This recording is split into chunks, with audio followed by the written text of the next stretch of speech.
Hello there and welcome to Star Wars Comics in Canon, your guide to the wider Star Wars canon through the comic book lens. And to take you on this journey, I'm your host, Mike Burton.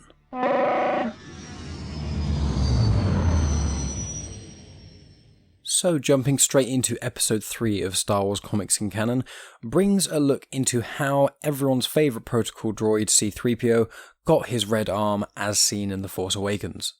Now, the comic we're going to be delving into is called Star Wars Special C-3PO, also known as the Phantom Limb, and it was written by James Robinson, and Tony Harris was the artist and the colourist of the comic.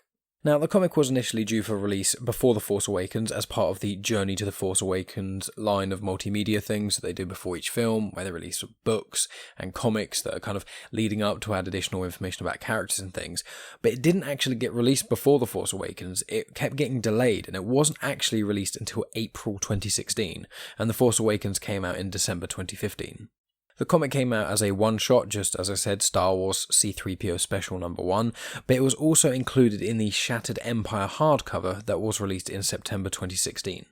A side note here for some people who may already actually know how he lost his red arm but haven't read the comics will actually know it because there is a slightly different retelling of it in the LEGO Force Awakens game. The main plot and what actually happens is basically the same. There's a couple of very minor details, like in the LEGO Force Awakens there's an extra droid and some of the dialogue is slightly different, as well as also being sort of a game more suited for kids.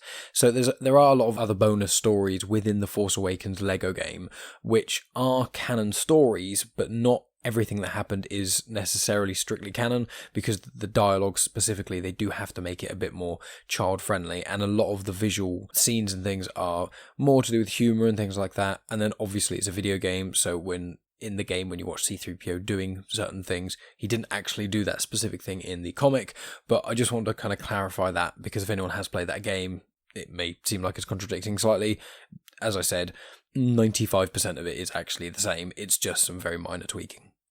So jumping right into it, the comic is set before The Force Awakens, so that is 34 ABY, 34 years after the Battle of Yavin, and around 30 years after the Return of the Jedi. And it doesn't say explicitly when it was before, like how long, but from the given timestamp of that, as well as when they rescued Akbar, which is the thing that happens directly after this comic, it's only within maybe a couple months, if that, of The Force Awakens, maybe within the year at the most, but it's very close to the start of The Force Awakens. Now, before I say the plot, I would recommend people go and check this comic out. It is actually quite an interesting insight into droids, and especially C-3PO, and how they think when they're not around humans and things. They speak to each other, and it does bring up some quite interesting questions about sort of consciousness and that sort of things with the droids. But yeah, I'm going to get into this, but I'm just going to obviously explain things in brief. I'm not going to read out all the dialogue and all that sort of jazz. So, I would really recommend you read this comic as well. So essentially, the comic starts with information that Admiral Akbar got captured by the First Order. The Resistance are basically trying to find out where he is. There's a group of Resistance fighters led by Captain Hoth who managed to capture this droid called OMR1, which is Omri, essentially, which is what he's called throughout the comic. And Omri has the location of Admiral Akbar, and so they're trying to take him back to base to basically get Admiral Akbar back, essentially. The ship gets shot down over the planet Taul, Taul, and essentially all of the humans die on the ship, and it's just left to the droids who need to essentially send out a beacon or get off the planet in some way. With all of the organic life gone, all that's left is C-3PO along with Omri, as well as 2 security droids, a medical droid and a construction droid as well. And they basically go out into this world that seems to be out to get them. There's spice spiders which come out, which basically kill one of the security droids. And as this story goes on, basically each droid gets picked off as it goes. So after the spice spiders, which is a tongue twister in itself, C-3PO and Omri speak quite a bit, and they talk about memories in sort of the hands of their masters, and they talk about sort of how important they may have been in previous lives after having their minds wiped and things like that. And it's worth saying here that C-3PO did have his mind wiped after Episode 3, Revenge of the Sith, and it is actually said, Bail Organa says it, and so he has his mind wiped and he can't remember the Clone Wars, but it is brought up that he has these flashes of things to do with the Clone Wars and things like that. He mentions some, like a Colosseum, he mentions a big temple on fire, he mentions a lot of rocky things, so he's referring to the Battle of Geonosis and things like that, which is a really cool reference actually, but it shows that although his memory was wiped for almost all of it, he does have a couple of vague flashes. The remaining group of droids continue on, and they then get attacked by other monsters called Thydax, which are also called tar monsters. They're basically these really big tentacle creatures that have like shark heads, but with loads and loads of eyes and giant tentacles. They're basically trying to cross a chasm. The construction bot basically sacrificed himself to save the others, and C-3PO in the process gets his arm ripped off by one of these tentacle creatures. Omri kind of pulls him back and kind of saves him in a sense, and then they continue onward. By the time they've gotten out of harm's way from the Spice Spiders and the Thydax, they essentially then brought to a part where it starts to rain acid, essentially acid rain. And it starts to obviously burn them and things. They find some cover and shelter, but the shelter they're under is burning. And so Omri and C-3PO are left just to talk a little bit, essentially. They speak a bit more, and throughout the comic, as I say, they keep talking, and at the start, Omri is quite resistant. He's talking about being on other people's sides, having masters, having control of your memories, and things like that, and like, he doesn't know who he was before this, and then being on opposite sides is kind of arbitrary, depending on their masters, and things like that. And as it goes on, Omri eventually obviously gets saved each time by these other droids. All of the droids sacrifice themselves to make sure C-3PO and Omri get on and survive. And then when the acid rain starts and they get stuck, there's a beacon they need to press, and it's a few meters out, and Omri says that he'll go, and he basically goes into the rain, activates the beacon, and in doing so the acid rain burns him. Now, Omri is a protocol droid, which you may have seen in other Star Wars. Sort of, he's in the films. Like he specifically isn't in the films, but the same protocol droid is in the films. It kind of, you may know these sort of droids because they look kind of like C-3PO, but their heads have got more sort of bug eyes. They're a lot sort of bigger and things, and they're normally silver and reflective, if that's a very good description. When he goes out into the acid rain, he starts to burn and his primer comes off, and underneath it all is basically red. And that's where the red arm sort of thing comes from, because as Omri is trying to make his way back to where the shelter is, he basically dies in the rain and his arm falls off. And obviously C-3PO, as previously said, was missing an arm, and therefore he wears it. He gets onto the ship after Poe basically comes and saves him, and BB-8 asks him why he's got a red arm. He says that he doesn't like the aesthetic, he doesn't like the way it looks, but he wants to hold on to it to try and remember. And then he looks into the window and he sees like a reflection of essentially all the droids that gave their lives, so that the information Omri has, as well as C-3PO, could survive. It's worth mentioning, just before Omri died, he basically said to C-3PO, here's where Admiral Akbar is, and then shortly after, Akbar is then rescued by Poe and C-3PO, but that isn't in this specific comic. As this is a one-shot comic, there's not really that much more information to give. As I said, it's really worth a read, and it's quite a chunky comic for like a one-off, and it is, some of the dialogue in it is very interesting. It gives C-3PO a bit more grounding as a character. While I'm on the subject of C-3PO, I thought I'd just go into a little bit more detail about some other stuff about him.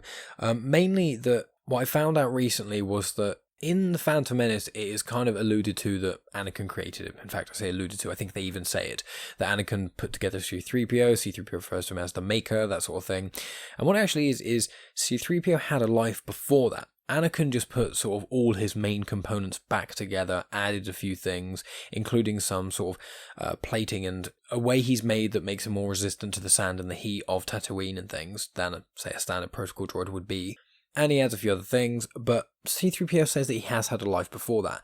Now, the only time this is actually said is in the Clone Wars episode called Evil Plans. It's in Season 3 and it's Episode 8, and the only thing that's really mentioned is that Threepio served as a protocol droid for the chief negotiator of the Manacron system. Now, the Manacron system, I've looked online a little bit, there's no mention of it seemingly in Legends or in canon, apart from this one line from C-3PO that seems to be almost like a throwaway line, kind of almost hidden a little bit in the Clone Wars, and to my knowledge and what I could see online, there's no other information about that. And after a quick double check online, there is also a tiny bit more information about C-3PO and his previous life, and the only other thing he's really said is that he's claimed that his first job was programming binary load lifters, which he said were very similar to moisture evaporators in most respects. That was in The New Hope, and that's really it that we've got, and he says his first job was programming binary load lifters, and that before Anakin rebuilt him, created him, however you want to put it, he served as a protocol droid to the chief negotiator of the Manacron system. So I just thought I'd throw that in there as well, because it's kind of like a misconception. Maybe if you're at a local pub and there's a Star Wars quiz and they say, who was C-3PO's creator, it may be a trick question that no one specifically knows, but there you go. Last bit before I sign off, I thought I would just mention that C-3PO has actually shown up in every Star Wars feature film as of recording this. Basically the entirety of the Skywalker saga, so episodes 1 to 9. He also has appeared in Rogue One. It was like a small cameo, just has like one line in it. But he doesn't appear in Solo. Solo is the only Star Wars film that doesn't have C-3PO in it. And as we know, he appears in countless other works of Star Wars, including many of the comics, books, TV series, etc. I mentioned at the start that the C-3PO special can be found in the Shattered Empire hardcover edition, which is how I got it, because trying to find the one-off comic is quite difficult or quite expensive, which I'd really recommend people get the Shattered Empire hardcover, because it shows the Shattered Empire comic, which is actually what I'm going to be talking about next week. It's a comic which is set within minutes of the Death Star 2 exploding over the forest moon of Endor, so right at the end of episode 6. It actually shows what happens the couple of days after the events of the Death Star exploding, and it's just quite interesting. It's just nice to have like a little bit of extra. It's almost like an extended edition of Return of the Jedi. So I'd really recommend people grab that, and if you don't fancy grabbing that and you just want to hear me talk about it and give you a few key points about it, then make sure you tune in next week on the amazing feed of Comics in Motion to hear me talk about Shattered Empire. Anyway, that's about it from me, guys. Thank you so much for tuning in and listening. I really appreciate anyone checking out my show. My sort of other podcast that I do is called Genuine Chit-Chat. If you search for Genuine Chit-Chat in Spotify, Apple, Google Podcasts, basically anywhere that you're listening to this show right now, you will find me, and I speak to a different guest relatively every week. I've spoken to filmmakers, authors, musicians, entrepreneurs, blind individuals. I say that because I've spoken to 2 different blind individuals who are very inspiring and very interesting in different ways. Loads of different people. Recently, I did have a blind filmmaker named Goff, who's from Australia, and he's a friend of mine. I had him on the podcast for the 3rd time to talk about his film. So, lots of stuff to check out on Genuine Chit Chat if you so fancy. I've had a few Star Wars episodes on there as well. But if not, no worries at all. Just make sure you subscribe to the Comics in Motion feed so you can check out the other amazing shows on this channel. Obviously, the main flagship show, Comics in Motion, as well as the Indie Comics Spotlight by Tony Farina, and Mandatory Marvel and DC by Max Byrne. Anyway, that's enough from me, guys. Thanks again for tuning in, and I'll speak to you next week. May the Force be with you.